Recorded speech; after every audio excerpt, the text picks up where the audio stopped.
Okay, so without any real fanfare or ado or theme music, this is the first installment of what is, I guess, another style journey video.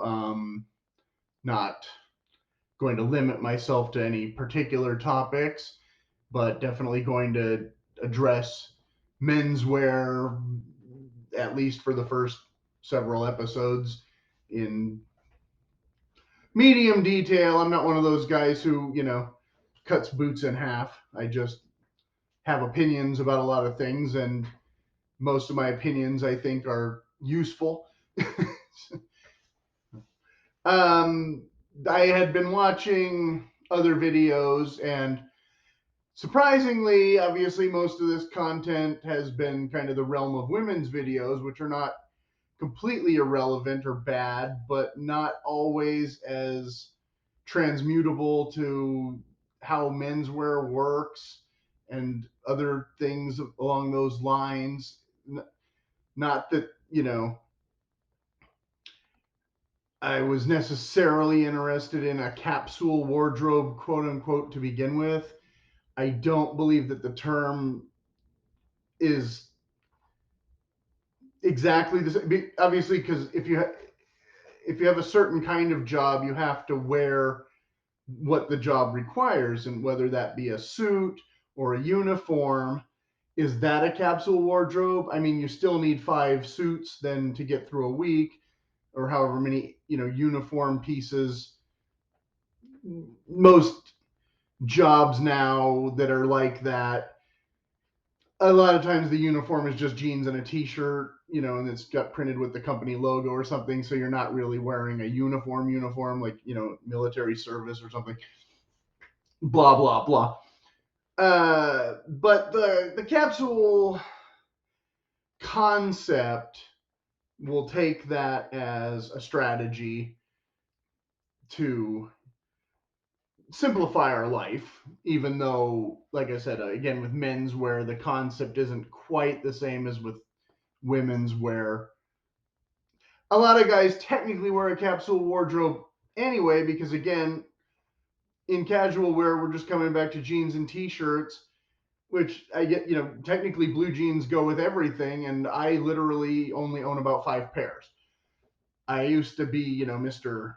Jeans guy, but this was typically not a long term passion. Like, it would kind of ebb and flow. Even in high school, I was like the one guy who had a pair of khaki pants, and nobody said anything about it, but nobody else had them. Like, oh, he's wearing tan today. That's a thing. But by then I was wearing so much other weird, wild clothing that tan pants was like almost normal. They just weren't blue. Uh, I went through my Weird Al Yankovic phase, shall we say, briefly, and then I went into the whole tie dye subculture for a while there. And what I came out on the other side was not necessarily that I regretted these things. I was young and I liked bright colors. What I did find, though, was a lot of the clothing that I gravitated toward wasn't necessarily practical for this situation or that situation. You'd get invited to a wedding or something, and you'd find yourself having to go spend a bunch of money on some clothes that you didn't really wear again, or stuff like that. And we've all had similar kind of issues, or else we wouldn't be watching this kind of content, I think. And then, of course, you get that job where you think you're going to be doing this and you end up doing this. So I ended up reconstructing my entire wardrobe with whatever was durable, and I actually found that I liked canvas pants more than denim pants because we have hotter weather, blah, blah, blah. Anyway, so my pet peeves, if we're going to kind of go, well, let's just get this over with. Yeah, in the summer I have tank tops for sitting around the house too. But if you're a guy and you're wearing flip flops and tank tops out on a date or on a weekend, it's not really appropriate. Okay, let's have a modicum of decorum. We don't have to wear our work clothes out in these situations either. We shouldn't. I see so many guys who just are like, well, this is what I am, and this is what I wear, and if you don't like it, you don't like me. Like, yeah, we get it, but you know, you just have to read the room if you're not always going to a dive bar in your spare time, or a sporting event or something. That there are other things that you should own in your closet for when you do get that call for the wedding or whatever. uh, Even if, like I said, you don't wear suits for a living and you don't know how, I guess, to separate your work day from your day. And obviously, these days, basketball shorts and hoodies are, just the thing. I mean, you can't see my lower half, but I promise you I'm not wearing gym shorts. Uh, anyway, I didn't dress up too much for this, like I said, first installment, because I didn't want, is he going to be all pretentious? Is this going to be, if it's not tweed, it's not. Well, I do love tweed, but that's for a separate episode mostly. Um, yeah, so literally, in school, like I said, we were all there was kind of two uniforms that kind of developed in eighth grade ish. You had the heavy metal t shirt guys over here, and you had the polo shirt guys over here.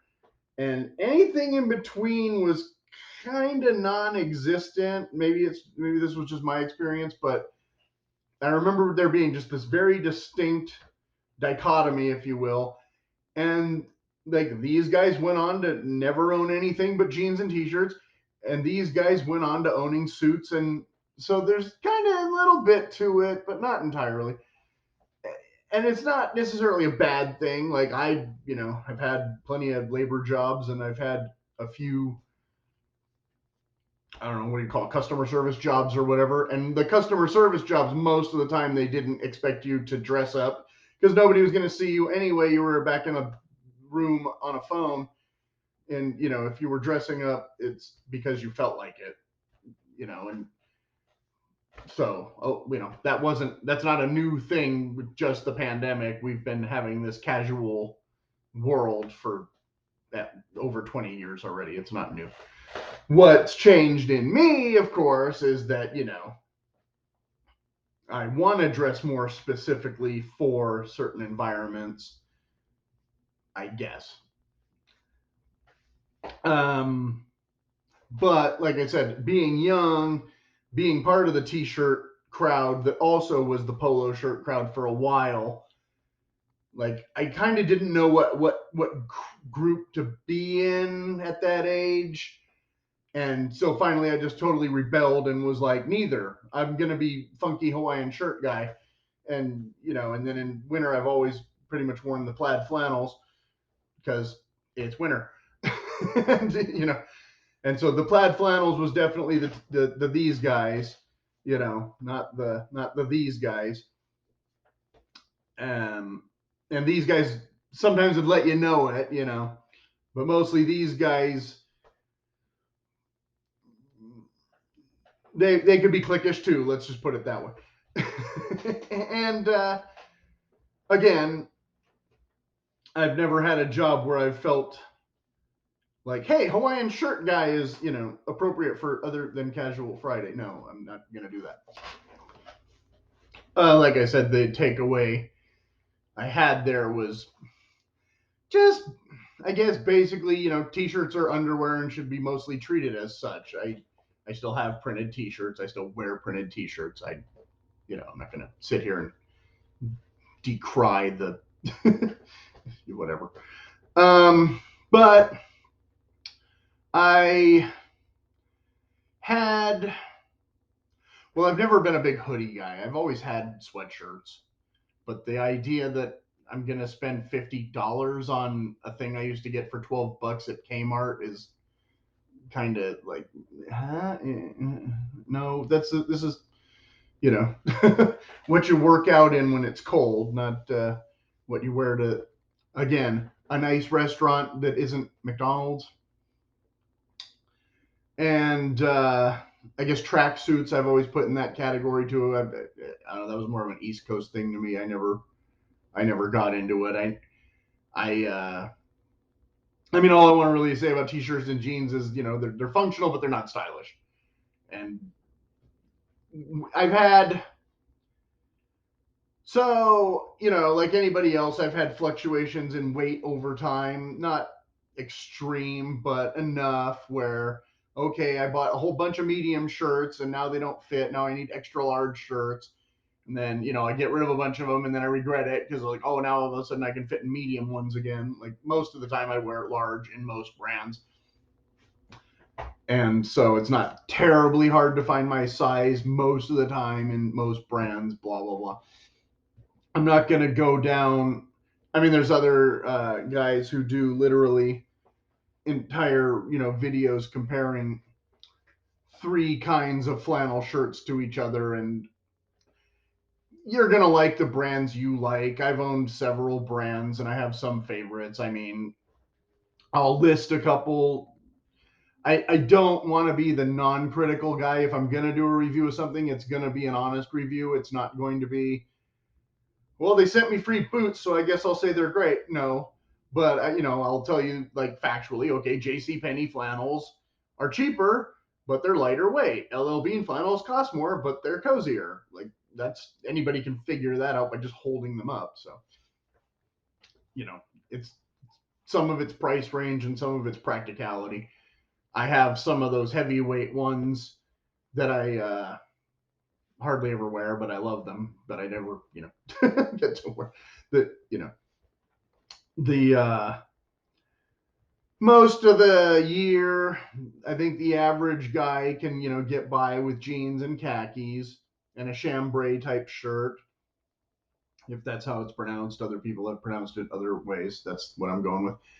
And my my big thing is I tend to go seasonal. And so my colors tend to coordinate with my seasons. So I wear green in spring and, red and rust and brown more in fall, like anybody else. I just don't necessarily do that with suiting only. I do that with almost everything, which may be weird, but it definitely helps with laundry. Sorry, I keep getting pop-ups while I'm trying to do this. Uh, and then trying not to have a video where it's all jump cut, jump cut, jump cut. But I wasn't expecting all these new things. Okay. Um, where was I? So I was saying yeah, like a lot of jobs require suits, most don't. But recently I got a jury summons of all things, and I was shocked to find out that the term business casual has completely lost its meaning apparently. I was literally the only one in a tie. I didn't know that wool Pendleton shirts were actually all the rage for office casual now. I got a whole closet full of them. I could have just wore that. Okay. Um, yeah, don't do that is what I'm trying to say. Uh, treat it more like a wedding, even if you don't want to be there for whatever reason. The uh, previous point I was making, sorry, was about the purge regret. I mean, I have brand loyalty mostly based on fit. If a brand I know is roomier, I'm going to gravitate toward them, even if I'm not feeling heavy or looking heavy or whatever, because I just like comfort when I'm wearing casual clothes. I don't dabble in the bespoke world at all, mostly because I don't have the budget for it. If I did have the budget for it, I might, with definitely certain things that I have found are harder to obtain increasingly, um, like heavy duty proper overcoats that you can actually wear over a jacket where the sleeves aren't so cut in that you have to wear it over a t-shirt and then you're freezing. It's like, no, I own sweaters. I need to be able to put a sweater under the coat that cost me, 300 bucks or whatever. And excuse me, if I got bespoke, obviously it would be well over 1,000, but it would fit properly. The favorite anecdote I have is the again, more or less the dive bar, the big burly guy who's twice my size and height, and I say something like, "Oh yeah, it's almost Thanksgiving, time to get out the winter clothes." Winter clothes? What is that? Yes, I know. You never ever get cold. You wear t-shirts in January. I freeze. Okay, I have sweaters. I don't care who knows it. Yeah. I know you own one Levi's jacket and it's been balled up in the back of your truck for the last 8 years because you've never needed it. I have leather ones. I have wool ones. I have, you name it. I have jackets. I like clothes. Especially when it's cold, I like warm clothes. I don't get that cold that often. For those of you who haven't caught on or whatever, I'm in California. So I don't have, the brutal winters of Minnesota. I mean, I know there's going to be the ones in the comments or whatever if this ever gets any views.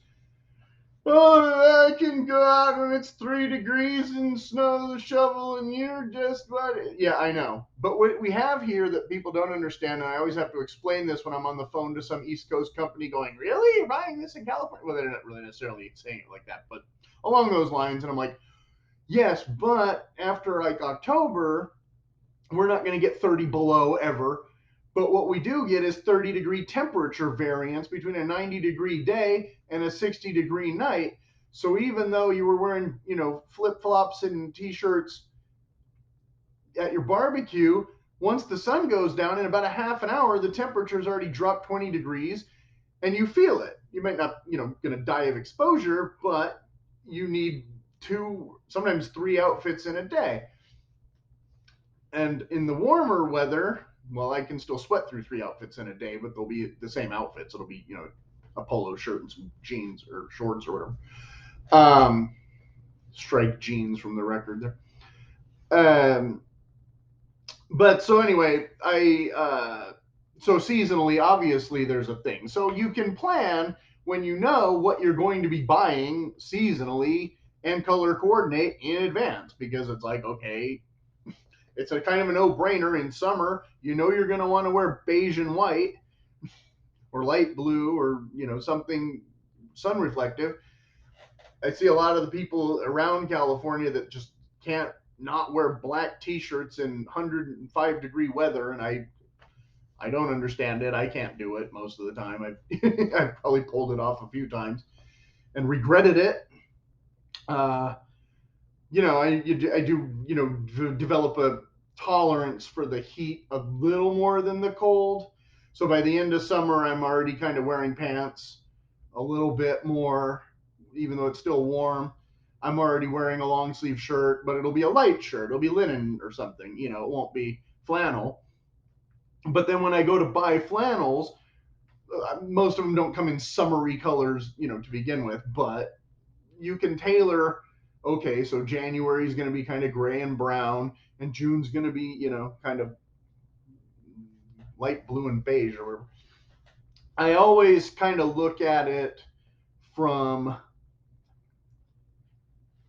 the military standard, I guess, would save things. So if a guy came to me asking, not that anybody ever probably would, but asking me for my actual advice, the quickest way to simplify these issues, and again, going back to the laundry thing is the base of it. So if you have a whole bunch of stuff that's tan, you can wash it all together. If you have a whole bunch of stuff that's blue, you can wash it all together. So what does the Army do? They give you green. What does the Navy do? They give you brown. So if you like earth tones, you know, think like, okay, I've enlisted in the army and this is going to be my palette, to use that artsy word. And if you're more into conventional colors, I guess, then, think, okay, I'm in the Navy. Blue and gray are going to be more your staples. Tan's kind of a fluctuator. I think a lot of guys wear tan with blue because they both go with anything, and I don't totally agree with that. I'm kind of a they do sell blue pants. You're allowed to buy them instead of just brown ones kind of guy. Um, but like when I buy corduroy pants, I don't tend to buy light colored ones very often because I know I'm not going to be wearing them in summer very much. When I buy jeans, I typically want more of a darker wash thing because I know I'm going to be buying them to wear when the weather is colder or to look more, good with a certain color shirt or whatever. So that like I said, you can kind of pre-plan those things. If you already have a whole closet that's full, I'm not one of those guys who says throw away everything and start again per se. But I am one who thinks, well, let's curate as we go. Let's definitely find what works together. Again, coming back to the not quite capsule thing, because again, I don't think the capsule thing works with everything. I don't think a field jacket looks good with a suit kind of thing. I don't think most shoes look right with a suit. If you're a diehard sneakers to the end person, it's time to buy some big boy shoes. It's time to pony up, watch a couple of those boot cut in half videos, and get inspired. Again, I'm not gonna go. I'm not gonna go into footwear too much. That'll be for another video. I have a list though here that I haven't totally been reading off of. It's kind of what I go by. Again, not necessarily a job you have to have, but certain jobs that have aesthetics. And so I kind of base my clothing choices on now the first one is just personal family heritage, I guess. It's the kind of logger mountain man look. What am I wearing? A bold flannel plaid tartan shirt for my first video on purpose, semi on purpose. Um, yeah, because like I said, when I was a kid, that's just what I gravitated to because that's just what the men that I knew when I was younger were about. It was very, even if I had never, I was in high school, I had never had a job. I didn't know, much about living in the woods per se, apart from camping and such. Yeah, but I liked the outdoorsy vibe, I guess, or that connection to the past or John Fogerty or whatever. and so that's one definite aesthetic that the kind of the hipsters have kind of hijacked. The whole lumberjack red and black check uh, thing, which was kind of funny because that's like, I mean, I guess it's the most iconic, but it's also the one that you kind of see the least. When you see guys who regularly wear flannels wearing flannels, it's almost never the buffalo check one. Like they brought it back in a big way. And I don't know if I should be upset about that or not, except that they're easier to find now, so I can buy them from multiple companies and compare them, I guess, which again, I won't be doing in this video. But so connected to that, you've got, I guess, kind of the hunter thing, which is more of there's the old style hunter again with the tweed and the jackets and the shotguns, and then there's kind of the new hunter, which is more of the American thing that's bled into other countries, which is just camo, camo, camo. Sorry, guys. Again, a camo hat is the same thing as a tank top. Why are you ruining your good camo wearing it out to dinner anyway when you're going to need it to blend in, supposedly, if you're actually in a tree stand or on a stalk? Okay, we're not going to dwell on that, but time and place, guys, time and place. Uh, the the log connected to the Logger Mountain thing of obviously is the cowboy thing. A lot of overlap with some of these kind of looks. Uh, don't see a ton of Western wear anymore in California. It used to be really big when I was young. The whole urban cowboy thing was kind of a thing, so there was kind of an overlap there too. The rugged cowboy look has kind of turned more into jeans and t-shirts, and they pretty much dress like the same eighth grade heavy metal guys, except with a hat. So I don't know. That's not really my look. I would go out to the dance club or whatever, and I'd be a little more gussied up, and some people would respond to it, and other people would be like, overdressed much, or whatever. Okay, well, no, but you're just underdressed. This is a dance club, not a dive bar. But that the first resurgence, the whole Garth Brooks era, I wasn't part of that. That's when a lot of, I think, this kind of division kind of happened because I'm not sure because when I remember when I was younger, almost anything that wanted to be cowboy was considered cowboy, and nobody really questioned it because the rock stars were kind of dressed cowboy, and the Eagles sounded more country than rock for a while there. And like I said, there was a lot of overlap that turned into this alternate overlap. So I can't really break it all down by decade without spending another 30 minutes. Anyway, so suffice to say, same as the flip flops, the cowboy boots are not practical boots for most use outside of riding horses and such. I was at a boot barn, and a guy was there with his wife, and he had just got promoted, and he was going to be the shop manager, and he saw the term work boots on the marquee, and he says to his wife, well, what do you think? And she's like, I think you're going to slip and fall. And I was kind of standing there going, yeah, I don't want to get in the middle of this, but yeah, you're going to break your ass and look like an idiot.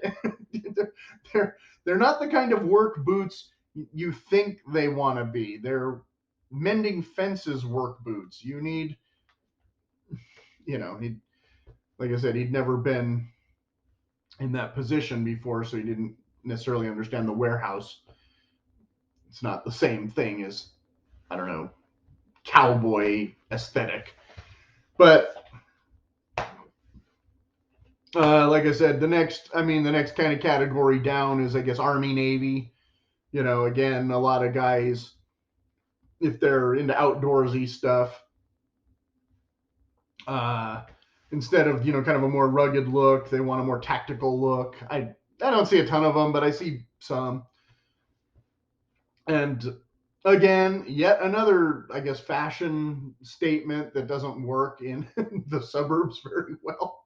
But I think on a practical level, some tactical stuff is more useful than cowboy stuff. Again, if you're in like a more warehouse situation, yes, I would rather be wearing combat boots than cowboy boots. That's just pure and simple. I would almost always rather be wearing cargo pants than jeans. And so, army cargo pants, if you don't get the camo ones, are way better for summer if you're not allowed to wear shorts at your job. Much more breathable, and with the double knee, but not as obviously abrasion resistant or whatever, as canvas. If you're gonna be banging your legs off jagged steel or wood chips or whatever random stuff you come across, army pants, you might have to go with the twill ones instead of the ripstop ones.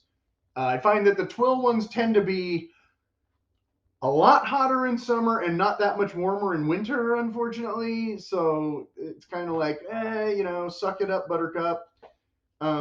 So half the time when I'm hiking in the winter, I can still wear the ripstop ones here. And but a lot of the, if you're really into camo, a lot of the camo patterns only come in the twill ones, for mass market, blah blah blah, and a lot of those have been since discontinued anyway. So most of the staples of my childhood useful wardrobe have been eliminated from the market anyway. But I've always kind of mixed army stuff with hiking stuff more than wanting to wear jeans on a trail, anything like that. Boonie hats are more of my go-to than felt ones if I'm going to be, again, hiking on a trail. If I know I'm going to be sweating in the thing, I typically want a hat I can throw in the wash. Um, I know the new trend is more for the tweed daywalker thing. I would like to be able to do that and kind of show off a bit, but on the other hand, if I'm out in the dust in the poison oak, I don't really want that on expensive garment that I can't, again, pop in the washer. So I've kind of backed off from that as much as people might, hope or expect or what. You see me on the trail, chances are I'm not wearing a tweed jacket and a tie. And you don't see me on the trail as much as you used to, unfortunately. Coming down from, I mentioned Navy. Obviously, you don't see people dressed like Navy very much. It's not really a thing. But nautical is a thing. Nautical is a huge thing. Not so much, again, in most of like the Southern California. It was always kind of more of the surf thing. So we had our jeans, we had our OP shirts, and we all pretended we were surfers, even if we never quite got the hang of it. Little bit more identifiable. It's kind of gone away now. It's morphed into kind of the skater look, which again is 30-year-old men dressing like 15-year-old boys. Don't wear baggy shorts that hang down to your ankles. Those aren't shorts. Don't wear a hat that looks like this. Like, sorry, it just doesn't look good in almost any situation. I don't know what to tell you. I'm trying not to be too blunt, but like I said, I am opinionated and I don't like a lot of the style choices that I've seen. Since I was younger, everything seems to have gotten worse, and I don't know why, because for the same amount of money or less, you can look better. um, but anyway, so yeah, there's obviously there's two kind of aspects of the sailing life. You've got the yuppie, again, back to the polo shirts and the Bermuda shorts and that kind of thing, and I wear that when I want to. And on the other hand, you've got what I'm wearing now is considered sailing wear, if you're in the perfect storm, deadliest catch, blue collar industries, because, you don't you don't wear deck shoes when you need, rubber boots or whatever. Um, I will probably do an entire video on nautical clothing at some point. So I'm just going to kind of leave that there. But again, that's where you're getting back into your curated colors, because obviously with nautical stuff, you've got, apart from the Bermuda colorful kind of stuff, you're literally going down the blue and white avenue. I personally like a lot of kind of aqua. It kind of works good for spring and summer. I like red, white, and blue as a motif, although here's my next peeve that I've been meaning to get to is that, coming back to the buffalo shirts too, red. As much as a lot of guys love red, and I'm wearing a red hat, because why not? I'm wearing a semi-matchy shirt. Most of the red in my wardrobe I reintroduced recently, because for years and years and years I believed that red is the one color that basically should not exist in menswear most of the time. And I stand by that, especially if you don't want pink t-shirts, socks, and underwear. You can wash it with black, you can wash it with brown-ish, maybe gray-ish. I've had mostly issues with when we changed washing machines, my soap film or something is ruining the dark pants a lot of times. So I'll have a nice pair of dark green or black pants or charcoal even, and they'll get these kind of swirly, cloudy patterns, and I'm not exactly sure. Hopefully, usually it doesn't happen when they're that brand new. Usually it's kind of when they're starting to get to the point where maybe they, be relegated down from, work appropriate for office wear to, work wear or casual wear. Anyway, I guess dry cleaning would solve that problem, but I don't, I've never dry cleaned anything ever. I guess I will eventually. Hold your breath. Um. So yeah, I think I've gone on a bit for now. That I mean, half of these topics are things that are going to be more separate videos. I I don't have any grand finale here. Think if I have anything else written. Nope. I don't have any, like I said, overt advice in this video as such that we can conquer more down the line. Again, to kind of summarize, just kind of go in advance how you want the thing to look with other things, what kind of theme it might fit, genre and color, season being probably the most important one. And you know, common sense will cover that, and hunt for, you know, better quality for lower prices.